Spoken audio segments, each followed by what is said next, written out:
नमस्कार, आप देख रहे हैं प्रार्थना हो स्वीकार। आपके साथ मैं हूं सुनीता राय शर्मा। दुनिया का सबसे खूबसूरत पक्षी है मोर, और जब मोर का खूबसूरत सतरंगी पंख कान्हा के मुकुट में सजता है तो यही पंख चमत्कारी और शक्तिशाली बन जाता है, जिसके छोटे छोटे उपाय न केवल कुंडली में ग्रहों की अनुकूलता लाते हैं बल्कि घर के वास्तु दोष को भी दूर कर देते हैं। आज हम आपको बताने वाले हैं मोर पंख के रहस्य। भगवान कृष्ण के मुकुट में हमेशा मोर का पंख आखिर क्यों दिखता है? भगवान कार्तिकेय ने मोर को ही अपना वाहन क्यों चुना, और कैसे मोर पंख के छोटे छोटे उपाय आपको दिला सकते हैं बड़ा फायदा? चलिए जानते हैं।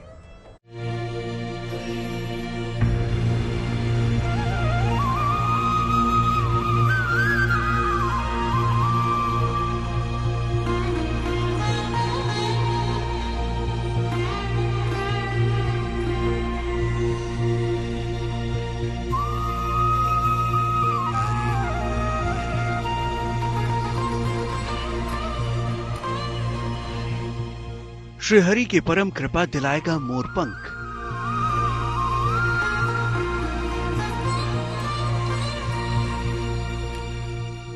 नवग्रह दोष दूर करेगा मोर पंख। वास्तु दोष दूर करेगा मोर पंख। धार्मिक शास्त्रों में मोर को शिवपुत्र भगवान कार्तिकेय, भगवान गणेश, माता सरस्वती, माता लक्ष्मी, भगवान कृष्ण से जोड़ा जाता है। मोर भगवान कृष्ण और राधा के प्रेम का प्रतीक है।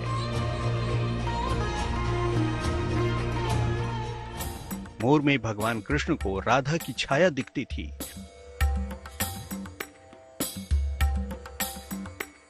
श्री कृष्ण तो अपने शीश पर मोर पंख धारण करते हैं। भगवान कृष्ण ने अपने कुंडली के दोषों को काट के और अपने ग्रह दशा को अनुकूल करने के लिए भी मोर का पंख अपने मुकुट में धारण किया। श्री कृष्ण ही ऐसे विष्णु भगवान के अवतार हैं जिन्होंने मोर पंख को अपने मुकुट में धारण किया। इस कारण से इसका महत्व और ज्यादा बढ़ जाता है, और भगवान कृष्ण को मोर पंख इसी कारण से अति प्रिय है। लेकिन मोर के पंख में इतनी शक्ति होती है कि वो न केवल घर की शोभा बढ़ाता है बल्कि आपके घर से नकारात्मक शक्तियों को दूर करता है। आपकी कुंडली में 9 ग्रह के दोष दूर करता है। आपका दाम्पत्य जीवन मंगल बना सकता है। संबंधों में मधुरता लाता है मोर पंख। यह उमंग, उल्लास, सौंदर्य का प्रतीक है, शांति का प्रतीक है मोर पंख। किसी भी शुभ कार्य में इसको लगाया जाता है, और विष्णु भगवान के अवतार श्री कृष्ण जी ने अपने मुकुट में भी इसको धारण किया है, इसलिए यह विशेष महत्वपूर्ण हो जाता है। मोर पंख से हमारे जीवन में शुभता का संचार होता है। इसी से शास्त्रों में इसका बड़ा महत्व है। मोर पंख का ज्योतिष में बहुत ही ज्यादा महत्व बताया गया है। माना जाता है कि मोर पंख के प्रयोग से जीवन की बड़ी से बड़ी परेशानियों का अंत संभव है। आध्यात्मिक दृष्टि से मोर पंख बहुत महत्वपूर्ण माना जाता है। मां सरस्वती, भगवान कृष्ण, महालक्ष्मी, इंद्रदेव, कार्तिकेय और भगवान गणपति सभी को मोर पंख किसी न किसी रूप में प्रिय हैं। पौराणिक काल में भी महर्षियों ने मोर पंख की कलम बनाकर बड़े बड़े ग्रंथ लिखे हैं। मोर पंख जिस स्थान पर रहता है वहां पूरी शक्ति का प्रभाव नहीं रहता।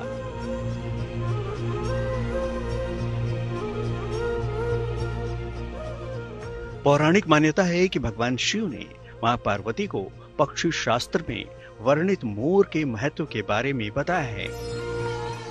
जबकि मोर का जन्म भगवान विष्णु के वाहन गरुड़ के पंख से हुआ, और मोर को सतरंगी खूबसूरत पंख भगवान इंद्र के वरदान की वजह से मिला।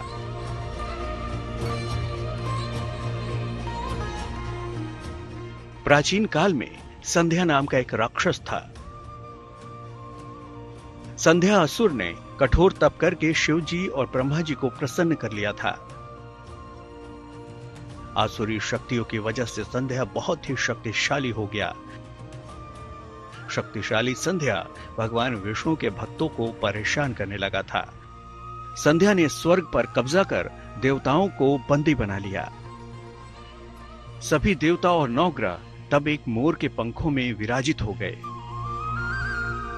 मोर के फैले पंख संध्या के वार से देवताओं की रक्षा करते और मोर के पंख के पीछे से देवताओं ने प्रहार कर संध्या का संहार कर दिया। युद्ध में देवताओं की विजय के बाद इंद्र ने प्रसन्न होकर मोर को चमकीले पंख होने का वरदान दिया। तभी से मोर को भी पूजनीय और पवित्र माना जाने लगा। मोर का पंख जीवन में होने वाले संकटों से मुक्ति दिलाता है। साथ ही अगर विधि पूर्वक मोर पंख को स्थापित कर लिया जाए तो घर के वास्तु दोष से भी छुटकारा पाया जा सकता है। जब सूर्य की प्रथम किरण जब घर पे पड़ती है तो वो मोर पंख से टकराते हुए घर में सकारात्मक ऊर्जा का संचार करती है, जिससे घर में रहने वाले सभी लोग अच्छे स्वास्थ्य का अनुभव करते हैं और नकारात्मक शक्तियां घर से अपने आप दूर हो जाती हैं। कृष्ण भक्त मानते हैं कि कान्हा के मुकुट को मोर के पंख से सजाने से जीवन से दुखों का अंत तो होता ही है, साथ ही मोर पंख से कान्हा प्रसन्न होते हैं। श्री कृष्ण ने तो अपने शीश पर उसे धारण किया। जी हाँ, मोर पंख जो दिव्य प्रभाव से भरपूर है। मोर पंख उनके संदेश का प्रचारक है। भगवान श्री कृष्ण का मोर पंख से बहुत ही घनिष्ठ संबंध है। ऐसा माना जाता है, पौराणिक कथाओं में है कि भगवान कृष्ण जब बांसुरी बजा रहे थे तो राधा जी नृत्य कर रही थी, और जब राधा जी नृत्य कर रही थी तो मोर भी नाचने लगे, और इसी दौरान मोर का एक पंख जो है वो जमीन पे गिर गया, जिसे भगवान कृष्ण ने उठा के अपने मुकुट पे धारण कर लिया। तब से ऐसा माना जाता है कि मोर पंख राधा और कृष्ण के प्रेम का प्रतीक है। कान्हा के पास मोर पंख होना राधा से उनके अटूट प्रेम की निशानी है। मान्यताओं के अनुसार एक बार कृष्ण की बांसुरी पर राधा नृत्य कर रही थी, तभी उनके साथ महल में भी मोर नाचने लगे। इस दौरान एक मोर का पंख नीचे गिर गया। श्री कृष्ण ने इसे अपने माथे पर सजा लिया। मोर पंख को उन्होंने राधा के प्रेम के प्रतीक के रूप में माना। मोर पंख दिखने में जितना खूबसूरत होता है, उसे घर में रखना उतना ही फायदेमंद भी। मोर पंख के प्रयोग से आप कुंडली के अशुभ ग्रहों को भी शुभ कर सकते हैं। यही नहीं, मोर पंख के प्रयोग से घर का वास्तु दोष भी हो सकता है ठीक।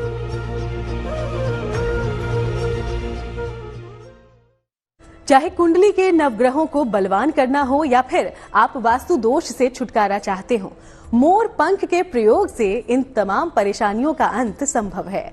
मोर के पंख के प्रयोग से अमंगल टल जाता है। सनातन धर्म में मोर के पंख में सभी 9 ग्रहों का वास बताया गया है। अलग अलग मान्यताओं की माने तो अलग अलग मनोकामनाओं की पूर्ति के लिए मोर पंख के प्रयोग भी चमत्कारी माने गए हैं।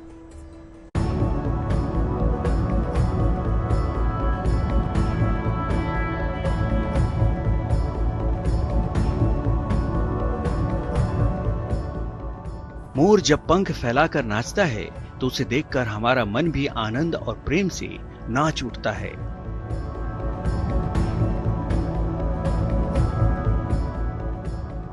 मोर पंख सभी देवी देवताओं को प्रिय है।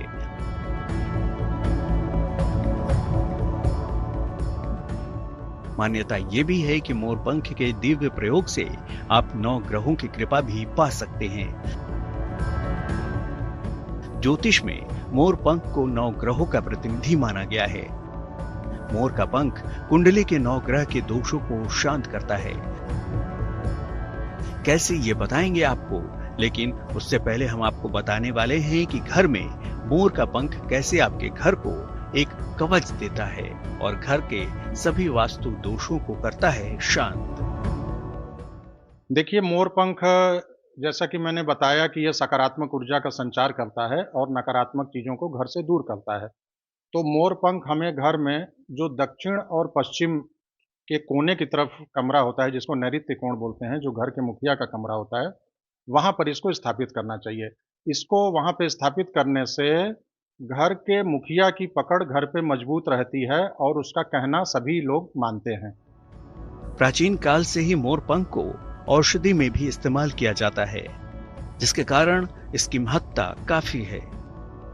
मोर पंख में नकारात्मक शक्ति को नष्ट करने की ऊर्जा होती है, जिसके कारण ये नकारात्मक ऊर्जा को घर में प्रवेश नहीं करने देता।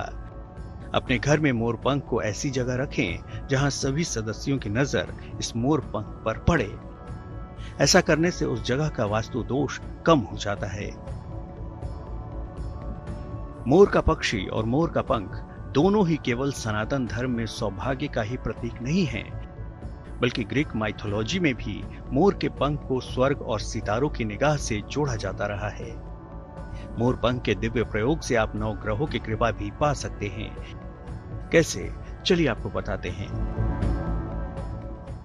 देखिए, 9 ग्रहों के प्रभाव को मोर पंख लगाने से सबसे पहले ये होता है कि ग्रहों की जो पापी ग्रहों की जो नकारात्मक ऊर्जा होती है उसको मोर पंख सोख लेता है और ग्रहों से जो सकारात्मक रश्मियां निकलती हैं उसका फैलाव हमारे मन मस्तिष्क पे हो जाता है, जिसके कारण 9 ग्रहों का खराब ग्रहों का कुप्रभाव हमारे ऊपर नहीं होता और अच्छे ग्रहों का शुभ प्रभाव हमारे ऊपर बढ़ जाता है। कुंडली के अशुभ ग्रहों की दशा महादशा के दुष्प्रभाव को मोर पंख के प्रयोग से कम किया जा सकता है। जिन लोगों की कुंडली में राहु केतु का दुष्प्रभाव अधिक हो, उन्हें अपनी जेब में हमेशा मोर पंख के चांद वाला हिस्सा जरूर रखना चाहिए। अपने बच्चों के सोने वाले स्थान पर भी आप कुछ मोर पंख रख सकते हैं। नजर लगने की समस्या से मुक्ति मिलती है और वो स्वस्थ भी रहते हैं। दिव्य प्रभावों से भरपूर है मोर पंख, इसलिए ज्योतिष और धर्म में इसका इतना अधिक महत्व है। तो अब आपको जीवन में जैसी भी परेशानी हो, उसी के अनुरूप मोर पंख का प्रयोग कीजिए। आपके जीवन में सभी कष्ट कलेश दूर हो जाएंगे।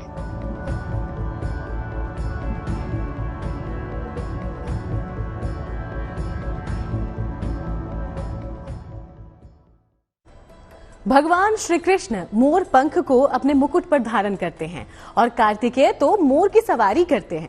ऐसे में मोर पंख का महत्व और भी बढ़ जाता है। मोर पंख से होती है नवग्रह शांति, दूर होता है वास्तु का दोष। ये सब कुछ आपने जान लिया। चलिए अब आपको बताते हैं एकाग्रता बढ़ाने के लिए मोर पंख का दिव्य प्रयोग आखिर क्या है।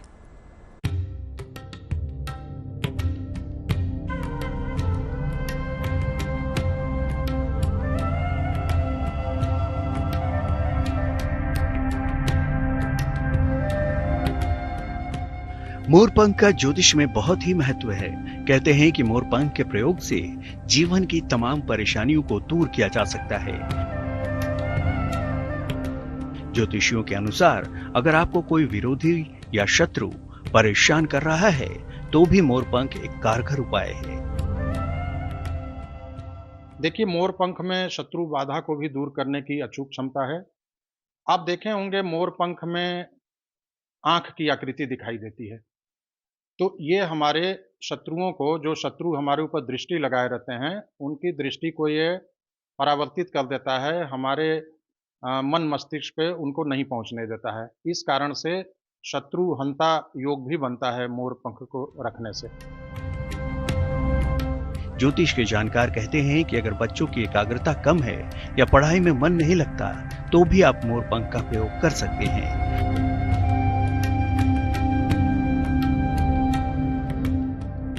मोरपंख को माता सरस्वती से भी जोड़ा जाता है।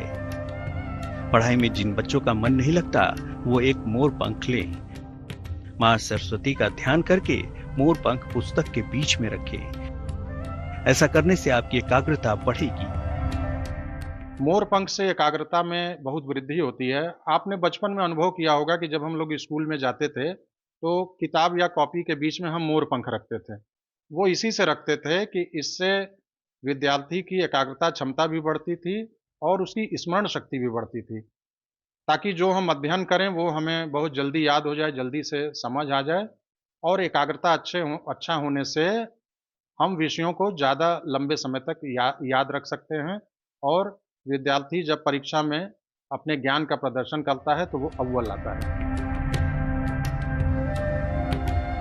जानकारों की माने तो शुभ मुहूर्त में मोर पंख का प्रयोग करके हर मुश्किल को दूर कर सकते हैं। इसके लिए आपको करने होंगे ये उपाय। श्री राधा कृष्ण के मंदिर में 27 मोर पंख स्थापित करें। रोली मूली चावल धूप दीप भगवान श्री राधा कृष्ण को अर्पण करें। ओम नमो नारायणाय मंत्र का 108 बार जाप करें। ऐसा लगातार 40 दिन तक करें। 40 दिन बाद यह मोर पंख उठाकर अपने घर ले आएं। मोर पंख धन रखने वाले स्थान या पूजा स्थल में रखें। रुके हुए कार्य पूरे होंगे और हर कार्य में सफलता मिलेगी। जैसे आप कोई व्यवसाय कर रहे हैं, अगर मोर पंख आप अपने दुकान में स्थापित करते हैं, रखते हैं या अपने पॉकेट में रखते हैं, तो आपकी निर्णय शक्ति बहुत अच्छी हो जाती है। आप व्यापार में जो भी अच्छा निर्णय लेंगे, उसका साक्षात प्रभाव आपके व्यापार के ऊपर पड़ेगा। मान लीजिए शादीशुदा जीवन में अगर संबंध खराब हो रहे हैं पति पत्नी के बीच में, तो ये संबंधों को भी अच्छा करता है। तो जैसी आपकी परेशानी हो, उसी के अनुसार मोर पंख का दिव्य प्रयोग कीजिए। आपका जीवन सुखद हो जाएगा। Bureau report, good news today. तो प्रार्थना हो स्वीकार में आज के लिए फिलहाल इतना ही। फिर होगी आपसे मुलाकात। चलेंगे किसी और आस्था की यात्रा पर। तब तक देश दुनिया की बाकी तमाम खबरों के लिए आप देखते रहिएगा GNT।